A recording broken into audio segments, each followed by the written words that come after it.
안녕하세요. 전문지식 없는 몰라입니다. 오늘은 두 증인 이야기를 짧게 해보겠습니다. 예루살렘의 성전이 다시 세워진다면 두 증인이 사역을 시작한다고 보이는데, 정확히 성전이 완공된 시점부터 두 증인이 사역을 시작하는지, 아니면 사역 중에 성전이 세워지는지, 또는 성전이 지어지고 얼마 뒤에 두 증인이 나타날지는 정확하지 않지만, 분명한 것은 두 증인은 1260일 동안 사역을 할 거라는 거죠. 쉽게 성전이 완공된 후에 두 증인이 사역을 시작한다고 생각해도 큰 문제는 없을 것 같습니다. 그런데 이런 것보다는 두 증인이 도대체 누구일까? 이런 궁금증을 더 많이 가지고 있고, 많은 사람이 두 증인에 대해서 여러 해석을 하고 또 주장하고 있죠. 여러분은 두 증인이 누구일 것 같습니까? 말 그대로 두 증인은 우리처럼 육체가 있는 사람으로 보는 것이 바르다고 생각합니다. 하나님의 일꾼으로 하나님 앞에 섰는 두 감람나무와 두 촛대라고 말씀해주고 계시죠. 스가랴서 4장을 읽어보면 두 감람나무는 기름 부음 받은 자라고 합니다. 스가랴서에서 두 감람나무는 대제사장 여호수아와 스룹바벨로 해석을 하는데 별다른 이견들은 없는 거로 압니다.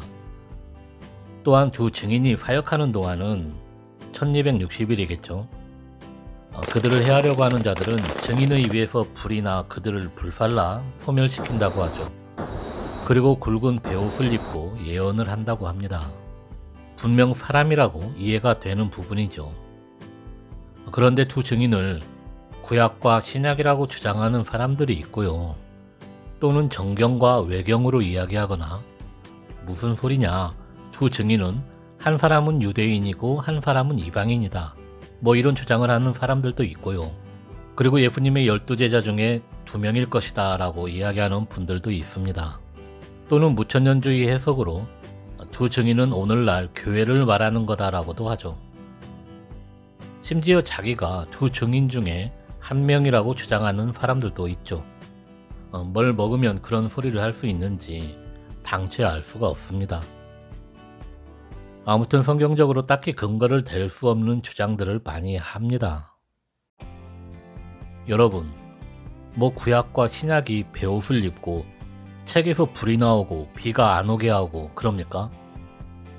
성경을 읽을 때 문맥을 파악해서 문법적 해석을 하고 또 역사적 해석도 하고, 또 중요한 것이 성경은 성경으로 풀어야 한다는 것, 다들 잘 알고 계시는 말 아닙니까? 하나님의 말씀이 말씀하도록 성령님의 조명하심을 구하며 성경을 봐야겠죠. 성경 전체를 가지고 봤을 때 성경이 이미 어느 본문에서 말하는 바가 있다면 좋지만, 그렇지 않고 어떤 말씀과 연결해보니 충돌이 일어난다. 그러면 잘못 해석하거나 잘못 이해하고 있다고 볼 수 있겠죠. 그럴 경우엔 나의 생각으로 굳이 해석하려고 할 필요가 없습니다. 어떤 의미를 부여해서 상징으로 풀거나 이건 이 말인 것 같아 내 생각으로 해석을 해버리면 그 다음 뒤에 말씀들이 계속해서 뒤죽박죽되어 꼬여버리고 계속 상징으로 풀 수밖에 없는 경우가 많습니다. 여러분, 모르는 거는 모르는 거죠. 몰라 하면 됩니다. 굳이 알려고 노력하는 시간에 기도 1시간 더 하는 것이 더 유익이 되지 않겠습니까? 그럼 성경이 뒷받침해주는 두 증인이 있을까? 그게 누구일까? 스가랴서를 통해 여호수아와 스룹바벨이라고 생각하는 분들도 예전엔 많았지만, 지금은 많은 분이 모세와 엘리야로 생각을 하고 있습니다. 모세와 엘리야라는 주장은 성경적으로 큰 무리가 없는 해석이라고 생각을 합니다. 계시록 11장 5절에서 6절을 보면 증인들을 해하려는 자들을 입에서 불이 나와 소멸시킨다고 합니다. 엘리야의 행적을 보면 갈멜산에서도 기도로 불을 내리게 했고, 열왕기하 1장에서도 불을 내려 50부장과 그 부하들을 2차례나 불사른 일이 있었죠. 또 6절 말씀에 두 증인이 예언하는 날 동안 비가 오지 못하게 한다고 하죠. 그들이 예언하는 기간은 1260일입니다. 3년 반 동안에 비가 오지 않는다는 말이죠. 성경에서 비를 3년 반 동안 오지 않게 기도한 사람 역시 엘리야입니다. 야고보서 5장과 열왕기상 17장 말씀을 보면 엘리야가 이런 일을 했다는 것을 알 수 있습니다.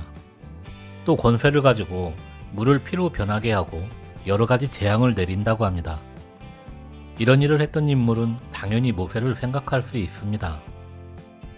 그리고 계시록 11장 4절에 주 앞에 섰는 두 감람나무와 두 촛대는 마태복음 17장이죠. 변화산에서 예수님 앞에 섰던 두 사람, 모세와 엘리야를 떠올릴 수 있습니다. 그런데 두 증인이 이 땅에서 예루살렘을 중심으로 하는 이스라엘이겠죠. 하나님의 일꾼으로, 증인으로 사역을 하기 위해서는 조건이 있다면 죽은 사람이면 안 되겠죠. 육체가 있는 사람이어야겠죠. 그들은 증거를 바치면 무저갱에서 올라오는 짐승과의 전쟁에서 죽음을 맞이합니다. 그리고 3일 반 후에 다시 일어나 하늘로 올라가죠.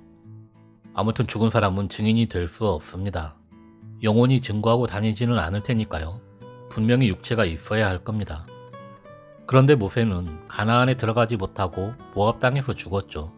사람이 죽으면 부활하기 전에는 육체가 없죠. 그래서 또 많은 사람이 모세가 아니고 에녹과 엘리야가 두 증인이라는 주장도 많이 합니다. 엘리야는 승천했고 에녹 역시 300년을 하나님과 동행하다가 하나님이 그를 데려가셨기 때문에 이 땅에 없다고 합니다. 에녹도 죽음을 경험하지 않았죠. 그럼 모세가 두 증인 중 한 사람이 되려면 모세가 살아있어야 하는데 마지막 때 모세를 일꾼으로 사용하기로 작정하신 하나님이시라면 모세를 다시 살리셔야 했겠죠. 그럼 성경에서 모세가 다시 살아났을 가능성이 있는 부분이 있을까요? 외경에 모세의 승천기가 있었지만 외경인이 넘어가고요. 아무튼 모세는 눈이 흐려지지 않고 기력이 쇠하지도 않은 상태에서 죽었습니다. 모세의 시체는 하나님이 처리하셨기 때문에 모세의 묘를 아는 사람이 없다고 성경은 말해주고 있죠.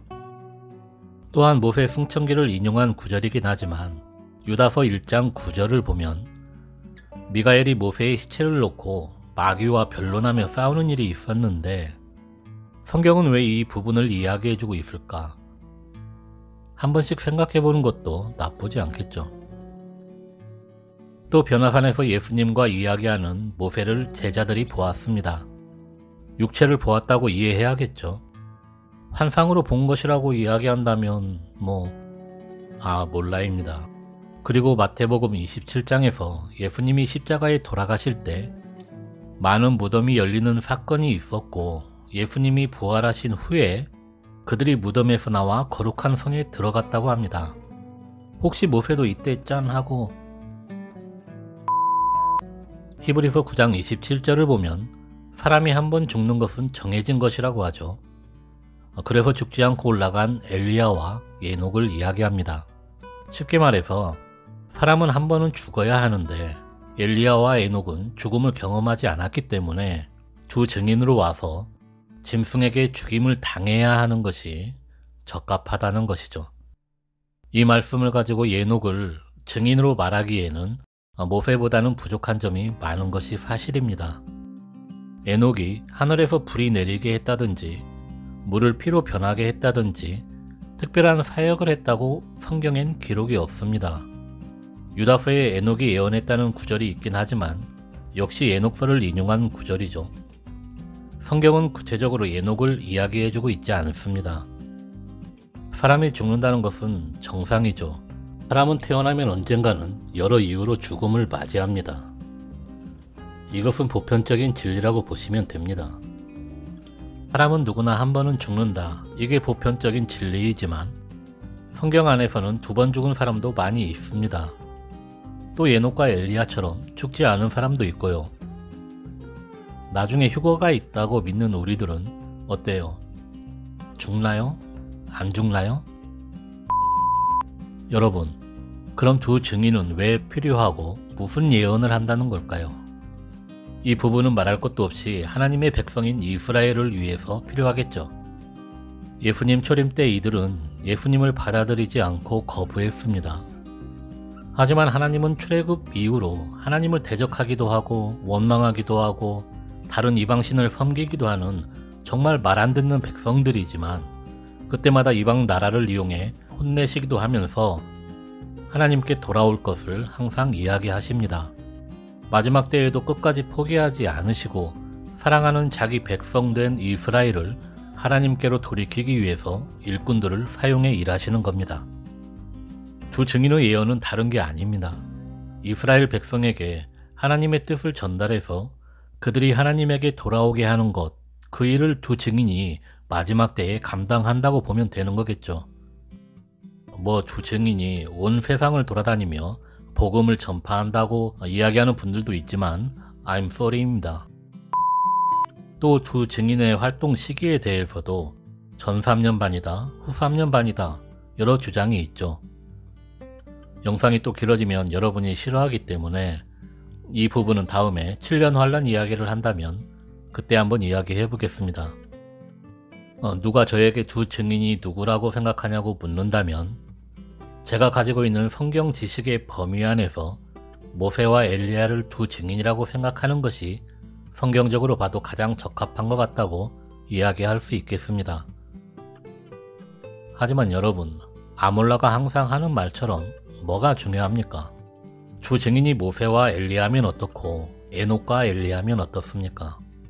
성경 말씀은 진리이지만 우리가 성경을 해석한다고 해서 해석한 성경이 진리가 될 수 있는 것은 절대 아니겠죠. 하나님의 계획하신 뜻에 맞게 합당한 주 증인이 와서 사역하겠죠. 모세와 엘리야가 불을 내고 물을 피로 변하게 하는 능력이 그들의 고유 능력이 아니잖아요.